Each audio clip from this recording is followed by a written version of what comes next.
Hey everyone, this is me Mohit Swami और आप सभी देख रहे हैं MS legal study.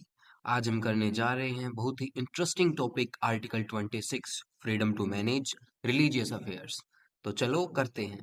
Article 26 religious डेनोमिनेशंस को यानी रिलीजियस कम्युनिटी, रिलीजियस सोसाइटी या रिलीजियस ग्रुप्स को उनके सर्टेन राइट्स प्रोवाइड करता है। रिलीजियस ग्रुप्स को अपने रिलीजन से रिलेटेड मैटर्स को सॉल्व करने की यानी पूजा पाठ या फिर कोई भी अलग मैटर हो उसे सॉल्व करने की आजादी होती है। इन चीजों में स्टेट कभी भी इंटरफेयर नहीं करेगा। Article 26 close A establish and maintain institutions religious and charitable purpose के लिए रिलीजियस डेनोमिनेशंस इंस्टीट्यूशंस को एस्टेब्लिश कर सकते हैं, बना सकते हैं और उन्हें मेंटेन कर सकते हैं, जैसे temples, mosques, church, gurdwara and religious trust जैसे गौशाला बनाने का पूरा अधिकार है।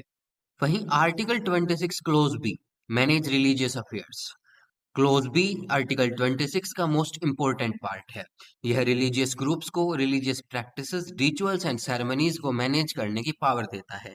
साथ ही यह स्टेट को रिलीजियस मैटर्स में इंटरफेयर करने से रोकता है। तो नेक्स्ट है article 26 clause C on movable और इमूवेबल प्रॉपर्टी, यानी रिलीजियस डेनोमिनेशंस के पास मूवेबल और इमूवेबल प्रॉपर्टी को एक्वायर करने का पूरा हक होता है। इसी के साथ अगर हम बात करें आर्टिकल 26 क्लोज डी की, एडमिनिस्टर द रिलीजियस प्रॉपर्टी, जो रिलीजियस डेनोमिनेशंस होते हैं उनके पास अपने रिलीजन से रिलेटेड जो प्रॉपर्टी होती है उन पर लॉज बनाने का हक होता है, उसे एडमिनिस्टर करने का हक होता है।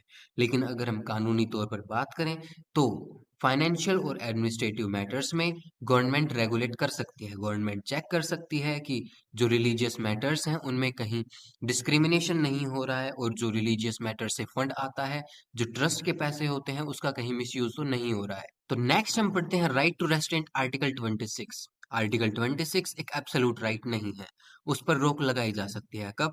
जब पब्लिक ऑर्डर को कोई हार्म हो, मोरालिटी यानी सामाजिक नैतिकता पर कोई आंच आने वाली हो, या फिर किसी पर्सन की हेल्थ को खतरा हो, तो उस केस में स्टेट रिलीजियस अफेयर्स में इंटरफेयर कर सकता है और आर्टिकल 26 को यूज करने से रोका जा सकता है।